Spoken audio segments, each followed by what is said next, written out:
오늘도 주의 말씀과 은혜가 저와 여러분들을 붙들어 주시길 간절히 소망합니다. 지난주에 우리는 할례를 행하라, 기억이 나시죠? 예.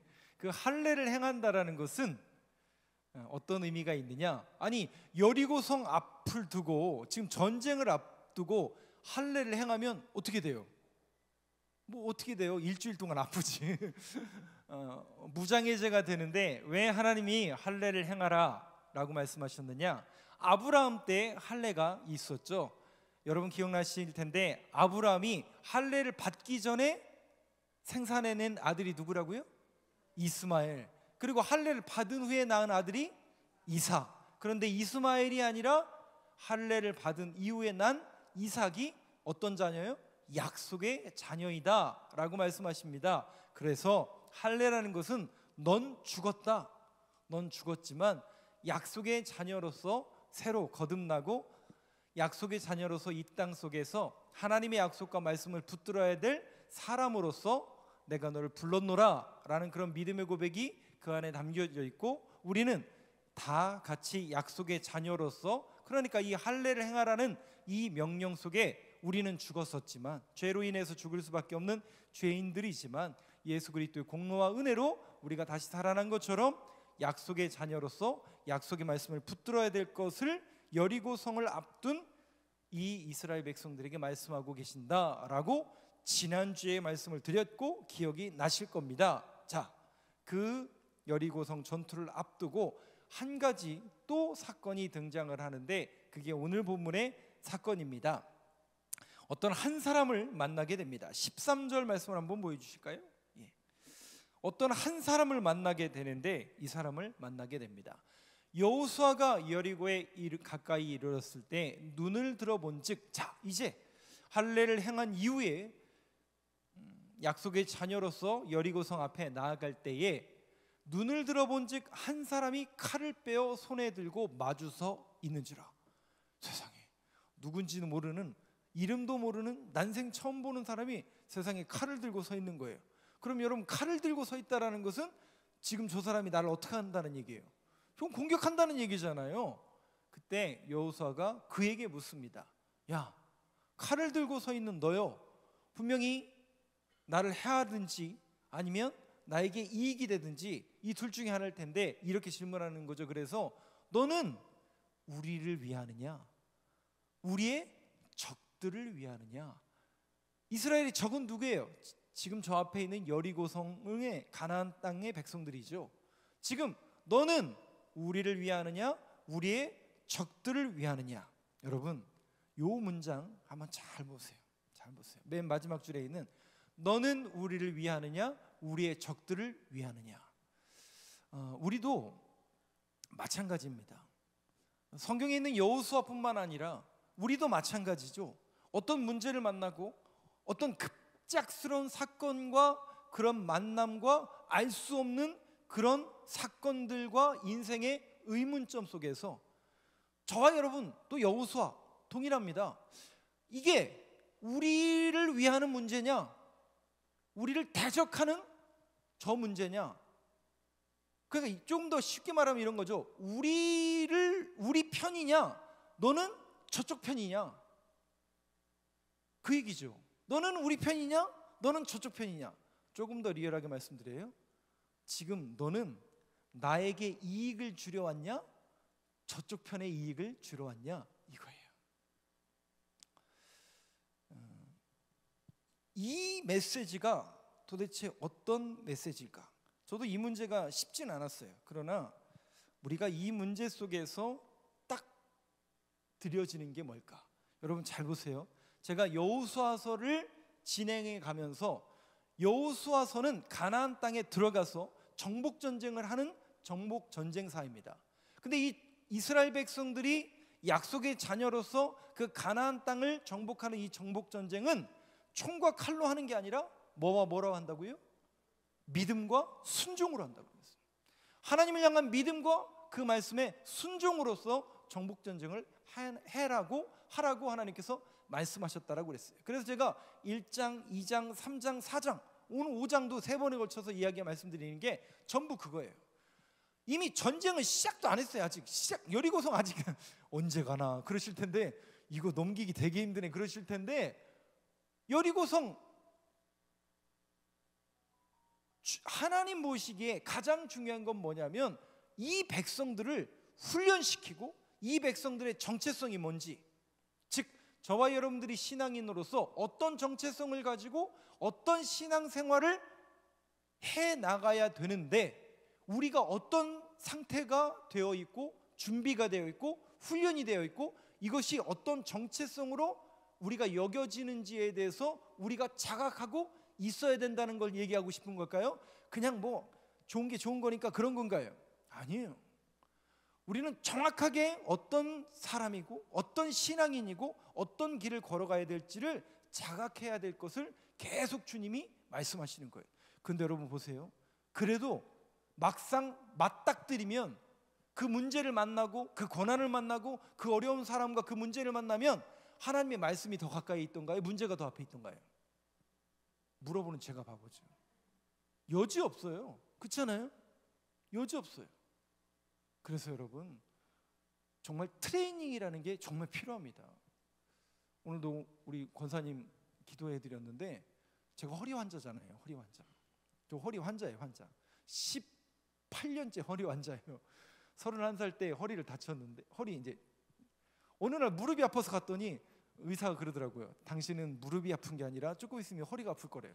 아니나 달라 한 달이 딱 지났는데 협착이 딱 오더라고요.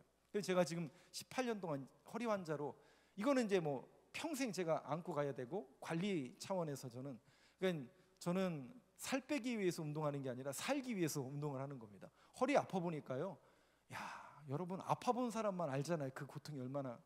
야 이거는 이러고 한 달을 사는데요, 이거는. 그래서 제가 허리 아픈 분들을 위해서는 더 간절함이 있습니다. 저도 아프니까.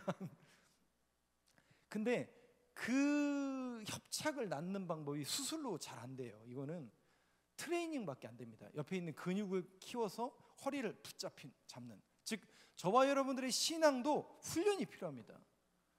우리도 여지없어요. 그 고난을 만나고 문제를 만나고 칼을 든 군대 장관 만났을 때 이게 나한테 이익이 되느냐 손해가 되느냐, 그러니까 이 논점과 이 관리, 이 시야에서 여지없이 벗어나지 못해요.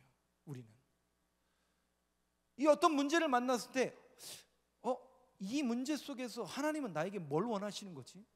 지금 이 칼 들은 사람을 만났는데 하나님이 왜 이 사람을 만나게 하신 거지? 이 하나님의 여리고성을 점령하라는, 가나안 땅을 정복하라는 이 큰 사역 속에서 하나님은 나에게 뭘 원하시는지 이거 안 물어봐요. 이거 안 물어봐요. 뭐 물어봐요?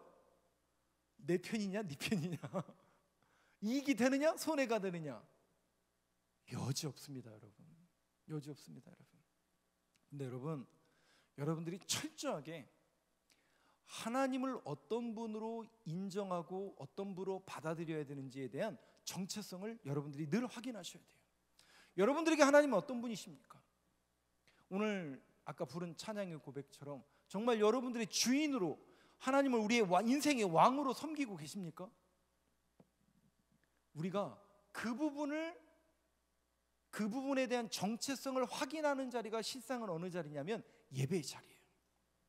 제가 늘 말씀드리잖아요. 예배의 자리에 우리는 나와서 첫 번째 뭘 확인해야 된다고요? 하나님, 내가 여지없이 죄인입니다.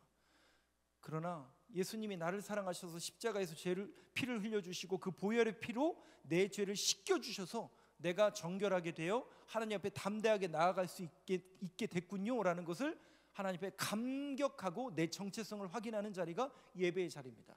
거기다가 이 자리는 나를 불러주신 은혜의 자리구나, 나를 자녀 삼아주시기 위한 하나님의 은혜의 자리구나, 그리고 하나님이 살아계시고 하나님이 나의 인생의 주인이라는 그 정체성을 확인하는 자리가 실상은 예배의 자리입니다. 그래서 그 고백을 우리는 아니할 수 없죠. 내가 주인 삼은, 내 인생의 주인은 하나님이십니다. 내 인생은 왕은 하나님이십니다. 이거 잃어버리면 여지없이 우리는 사사시대를 맞이하는 거예요. 가나안 가나안 땅에 들어가기도 전에 40년 동안 이스라엘 백성들이 그 왜 뺑뺑이를 돕니까? 열흘이면 갈 거리를 왜 40년을 방황했냐고요. 그 고백을 잃어버렸기 때문에. 오늘도 여러분들이 이 예배의 자리에 나와서 그렇습니다, 하나님이 내 인생의 주인이시고 하나님만이 나의 왕이심을 믿고 고백할 수 있는 그 고백이 이루어지길 간절히 소망합니다. 혹시 여러분 요한계시록 3장의 이 말씀을 아시나요? 20절 말씀 한번 보여주시겠어요? 요한계시록 3장 20절 말씀, 여러분 목소리 한번 같이 읽어보겠습니다. 시작. 볼지어다 내가 문 밖에 서서 두드리노니 누구든지 내 음성을 듣고 문을 열면 내가 그에게로 들어가 그와 더불어 먹고 그는 나와 더불어 먹으리라. 이거 언제 제일 많이 써먹는 그 구절, 써먹는 구절? 하나님의 말씀인데, 초신자들에게 이렇게 우리가 이제 사형리나 복음 전파할 때 쓰는 메시지잖아요. 근데 여러분 혹시 이 메시지가 앞뒤 문맥을 보면 어느 교회에게 주시는 말씀인지 아세요? 라오디게아 교회에 보내는 말씀이에요. 요한계시록에 수신교회가 7교회 있잖아요. 에베소, 서머나, 버가모, 두아디라, 사대, 빌라델피아, 라오디게아. 그 마지막에 나오는 라오디게아 교회에 보내는 내용이 이 내용이에요. 그러니까 이 내용은 라오디게아를 교회에 보내는 내용이기 때문에 그 라오디게아 교회가 무슨 평가를 받죠?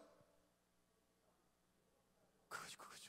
무슨 교회? 그래서 미지근한 교회, 예. 덥지도 않고 차지도 않은 교회로 평가받았던 게 라오디게아 교회예요. 그러면 그 라오디게아 교회를 향한 그 믿음의 고백은 너희들이 미지근한 교회구나, 너희들의 신앙이 덥지도 않고 차지도 않구나. 그때 주님이 이 말씀을 하시는 겁니다. 볼지어다 내가 문 밖에 서서 두드리노니, 두드린다는 거예요. 누구에게? 덥지도 않고 차지도 않은 라오디게아 교회를 향해서. 근데 이 사람들이 그 음성을 들어요, 못 들어요? 그 음성을 듣고 문을 열면 내가 그에게로 들어가 그와 더불어 먹고 그는 나와 더불어 먹으리라. 덥지도 않고 차갑지도 않은 미지근한 교인들이기 때문에 주님은 계속 문 밖에서 문을 두드리는데 그 음성을 못 들어요. 주님은 우리의 문을 지금도 열고 계세요. 두드리고 계세요. 그래서 어떻게 하고 싶다는 거예요? 들어오고 싶다라는 거예요. 들어와서, 그러니까 이런 거죠. 우리는 자꾸 하나님을 언제 써먹냐면, 신앙과 믿음을 언제 써먹냐면 1번 자녀가 아플 때, 2번 취업에 성공해야 될 때, 승진해야 될 때. 이럴 때는 기도하지 말라고 해도 기도가 절로 나오잖아요. 저도 그래요. 저도. 여러분만 그냥 저도 그래요. 기도하지 말라고 해도 기도하잖아요. 아프면 기도하지 말라고 해도 기도합니다. 자꾸 우리는 하나님을 그런 식으로 써먹으려고 하는, 마치 램프의 요정처럼 지금 당장 나타나야 돼요, 안 나타나야 돼요? 속 터지죠. 안 나타나니까, 안 고쳐주니까.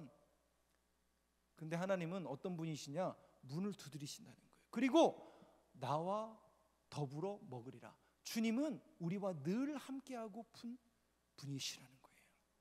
그리고 내 안에 들어오셔서, 우리 교회 안에 들어오셔서 진정한 주인이요 진정한 왕으로서 너희와 함께하고 싶다라고 말씀하고 있는데, 라오디게아 교회는, 미지근한 교인들은 자꾸만 우리 주님을 이용해 먹고 있는 것 아닌가.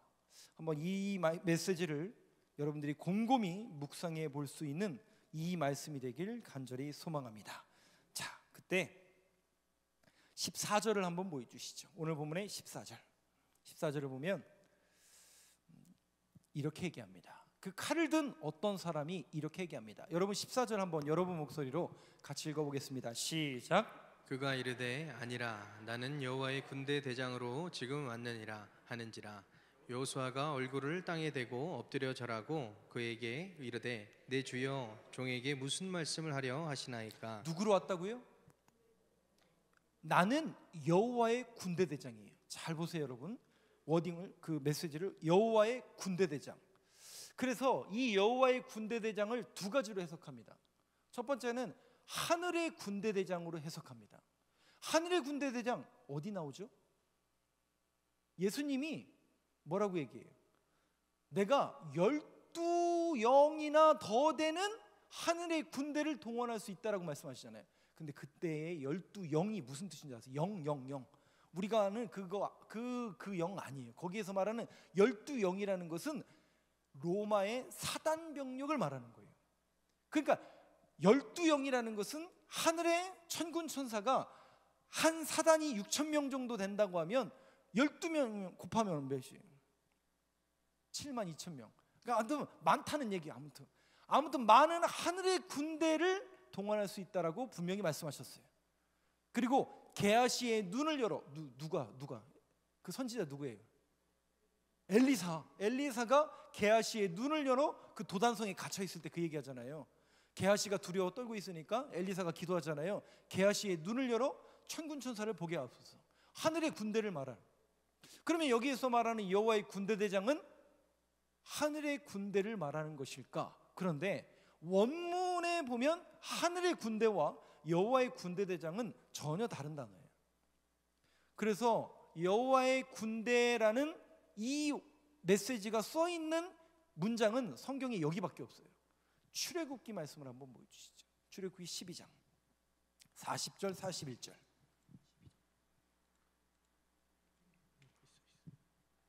저하고 한 절씩 교독해 보겠습니다. 여호와의 군대가 나와요. 40절은 제가 먼저 읽겠습니다. 이스라엘 자손이 애굽에 거주한 지 430년이라. 430년이 끝나는 그날에 여호와의 군대가 다 애굽 땅에서 나왔은즉. 여호와의 군대가 누구예요? 네? 여호와의 군대가 누구예요? 이스라엘 백성. 그러면 오늘 14절 다시 한번 보여주세요. 14절. 그럼 여호와의 군대 대장이라고 할 때 대장 빼고 앞에 여호와의 군대는 뭐예요? 지금 여리고성 앞에 진쳐고 서 있는 할례 받은 이스라엘 백성의 대장으로 누가 왔다라는 거예요? 하나님이 임재하셨다라는 거예요. 그러면 여러분 이 전쟁은 되는 전쟁이 안 되는 전쟁이에요? 물어보는 제가 바보라니까요. 그거예요. 우리의 주인이요 우리의 왕이 되시는 그 주님이 직접 하시는 전쟁이라는 거죠. 그러니까 우리의 신앙과 우리의 믿음의 고백 속에 이 고백이 늘 눈이 떠져야 되는 거죠. 여호수아도 처음에는 몰랐어요. 그분이 누군지 몰랐어요. 자기의 생각, 자기의 아집, 자기의 눈에 가려서 그분이 어떤 분인지 정확하게 인지하지 못했어요. 그런데 그분이 깨닫게 하시고 알려주시는 거예요. 나는 여호와의 군대, 이스라엘 백성의 대장으로 지금 왔느니라. 여러분, 그러면 끝난 거 아니에요? 그러면 이미 이긴 거 아니에요? 그래서 성경에 보면 우리에게 이겨놓고 싸운다라는 그 메시지가 창세기 3장 15절에 이미 써져 있어요. 원시복음이죠. 우리가 신앙생활하는데 여전히 힘들고 하나님의 몸된 교회가 여전히 공격을 받을 수밖에 없어요. 왜냐하면 하나님을 대적하는 존재가 이 땅에 공중거세를 잡고 있기 때문에. 그런데 이미 그 사탄의 머리를 누가 밟았다고요? 여자의 후손 예수 그리스도께서 밟으신 거예요. 그 메시지가 우리에게 복음인 거예요. 그래서 우리는 이겨놓고 싸우는 거예요. 근데 그 복음이 없어요. 그 메시지가 우리 안에 선명하지가 않아요. 즉 저와 여러분들의 심령 속에 말씀이 기초가 되어 있지 않아요. 그러니까 자꾸 흔들리는 거예요. 이리 요동치고 저리 요동치고 마치 골리앗 앞에 선 메뚜기처럼. 이거는 게임도 안 되네. 어차피 해봐야 안 되네. 근데 여러분 보세요. 여호수아와 갈렙은 왜 다른 거예요? 말씀이 있는 거죠. 이것은 하나님이 우리에게 주신 약속의 땅이 맞다. 그 신앙 고백이 있으니까 능히 이기리라. 아낙 자손 맞다. 우리는 그들 앞에 볼 때 메뚜기과 같이 보이지만 우리는 여호와의 구원은 요나단이 한 고백이잖아요. 여호와의 구원은 어디에 있다고요? 사람의 적고 많음에 있지 않다. 그러니까 항상 우리가 이런 믿음의 고백과 신앙 고백이 이 안에 심령 안에 가득 담겨져 있어야 된다는 것이죠. 여호와의 군대 대장이 되시는 여호와의 군대, 우리의 대장 되시는 그 주님이 진치시고 앞서 나가시고 도와주시고 이겨주시겠다라고 분명히 말씀하셨으니 주님 오늘도 말씀을 붙들기를 원합니다. 이 약속의 말씀을 붙들기 원합니다.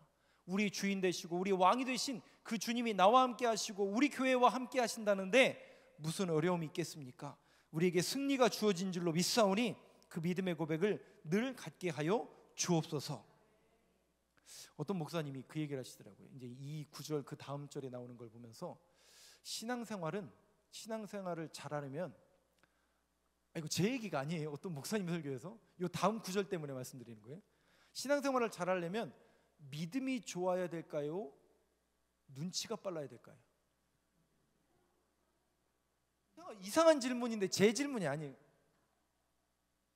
전혀 상관관계가 없는 것 같은데 믿음이 좋아야 될까요? 눈치가 빨라야 될까요?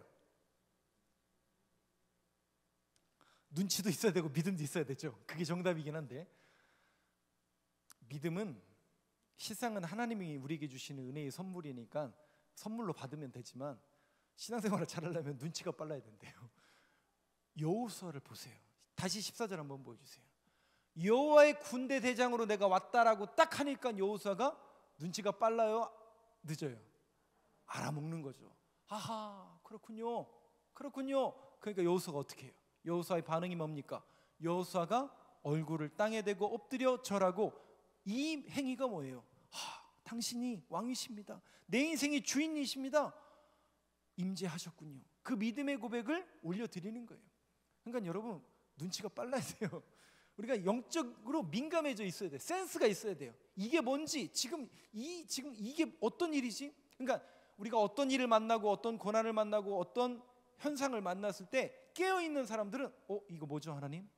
기도하는 거죠. 마음속에 왜 내가 아픈 거죠? 왜 내 자녀가 아프고 도대체 이게 어떤 일인 거죠? 딱 센스가 있어야 돼요.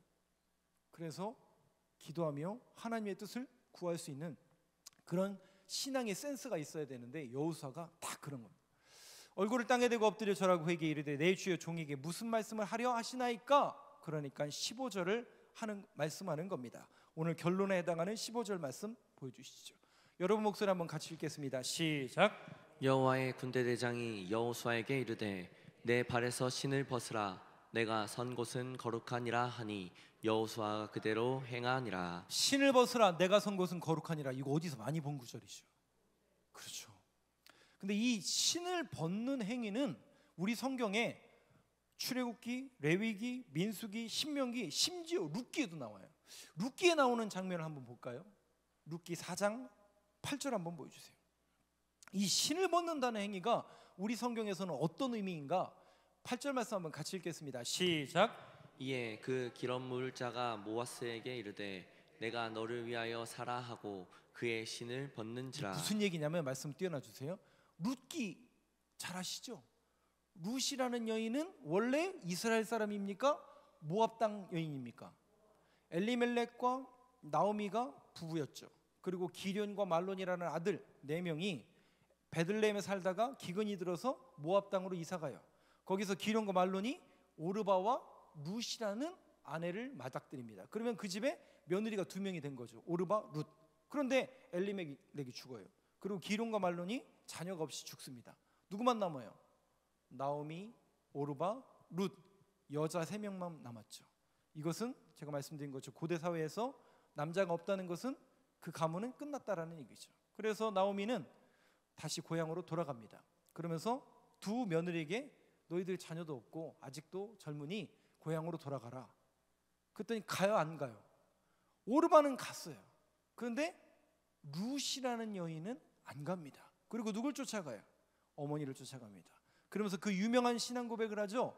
어머니의 백성이 나의 백성이 되고 어머니의 하나님이 나의 하나님이 될 것입니다. 그 신앙 고백을 하면서 쫓아갑니다. 여러분 믿음이 좋고 신앙 고백 잘하면 복 받아야 돼요? 안 받아야 돼요? 룻이 받았어요? 안 받았어요? 결론적으로는 받았지만 삶은 계속 힘들어요. 그렇잖아요. 우리는 결론을 아니까 여러분들이 더 암묵하게 앉아 계시지만 그 신앙 고백을 했지만 여전히 삶은 뭐 해야 돼요? 이삭 줍으러 다녀야 돼요. 이삭 줍는 게 뭐 하는 건데요? 그거예요. 가난한 거. 여지없이 삶은 변한 거 없어요. 그런데 여러분 보세요. 룻이 참 대단한 게 신앙을 포기하지 않아요. 그죠? 시어머니를 포기하지 않아요.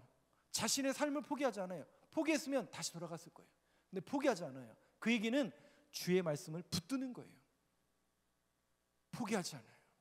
그때 하나님은 그 여인을 주목하시고 그에게 누굴 만나게 하시냐면 보아스라는 저 사람을 만나게 해요. 근데 알고 보니까 보아스가 누구예요? 세상에 먼 친척이 되는 거예요. 그래서 이제 보아스가 계대 혼인법에 의해서 봤더니 자기 순서는 아직 아니에요. 그래서 자기 순서 위에 있는 사람들한테 물었더니 다 포기한대요. 그 포기할 때 뭐 한다고요? 신을 벗는지라. 즉 자기의 권리를 포기할 때에 신을 벗으라. 그러니까 신을 벗는 행위는 자신의 권리를 포기한다라는 그 의미입니다. 출애굽기 여러분 잘 아시는 아까 그 여호수아서 5장에 있는 말씀과 오버랩되는 출애굽기 말씀을 한번 보여주시죠. 3장 5절 말씀 같이 한번 읽어보겠습니다. 시작. 하나님이 이르시되 이리로 가까이 오지 말라. 내가 선 곳은 거룩한 땅이니 내 발에서 신을 벗으라. 모세 얘기해 볼까요? 모세 120세를 살았잖아요. 40년은 어디 살아요? 왕궁에서 살고 40년은 광야에서 살고 40년은 이제 출애굽 시켰죠. 모세 인생 속에서 하나님을 만나게 된 것은 80세에 만납니다. 그때 모세는 가시떨기 나무에 불이 붙었는데 타요 안 타요? 불이 붙었는데 안 타는 거예요. 그건 뭘 의미하냐면 가시떨기와 같은 그런 인생, 이스라엘 백성 모세 이스라엘 백성들이 지금 풀무불과 같은 고난 속에 있다라는 것을 암시하는 그 그림이에요. 그 그림을 보는데 주님께서 뭐라고 말씀하시냐면 신을 벗으라. 못 알아먹어요. 그리고 뭐라고 얘기했냐면 내가 너희들의 고난과 너희들이 고통하고 부르짖는 소리를 들었으니 네가 이 백성들을 구원하러 가라. 모세가 아멘 할렐루야하고 가던가요? 우리랑 다르다니까요. 모세가 바로 안 가요. 그런 초자연적인 현상과 기적을 보면서도 코웃음 쳐요. 저 못합니다. 그랬더니 어떻게 해요? 손을 넣었더니 문둥병이 다시 깨끗하게 되죠. 지팡이 어떻게 해요? 그 지팡이는 잘 깎아 만든 지팡이죠? 아니에요. 그냥 부지런히 같은 그런 나무예요. 근데 하나님의 권능이 그에게 임하게 되니까 지팡이가 변하는 거죠. 네 신을 벗으라는 것은 네가 하는 게 아니라는 뜻이에요. 네 권리를 포기하라는 게 뭐냐면 네가 하는 게 아니라는 거예요. 여호수아야, 모세야, 이스라엘 백성아, 내가 너희들의 군대 대장으로 오지 않았느냐? 내가 앞서 간다니까? 나만 믿고 나를 따라와. 믿음과 순종으로 가나안 땅을 정복하라고 주님께서 말씀하고 계신 겁니다. 이것은 가나안 땅에만 적용되는 원리가 아니라 이스라엘 백성들에게만 적용되는 원리가 아니라 오늘 이 시대를 살아가는 신앙인들에게도 정확하게 그대로 적용이 되어야 됩니다. 저와 여러분들의 인생 속에 진정한 주인이 누구십니까? 그 사실을 다시 한번 여러분들이 믿으신다면 주님 앞에 모든 것 내려놓으시고 오늘도 이 저녁에도 주의 말씀을 들었습니다. 주님만을 내 주인으로 내 인생의 왕으로 그래요. 그 주님의 말씀을 따르고 그 주님께서 가라 명하신 그곳에 남은 한 주간도 죄와 유혹을 이겨내며 하나님의 뜻을 이뤄낼 수 있는 삶을 살아갈 수 있도록 도우시고 주님께서 앞서 행하여 주옵소서. 함께 기도할 수 있는 이 밤 이 저녁이 되길 간절히 소망합니다.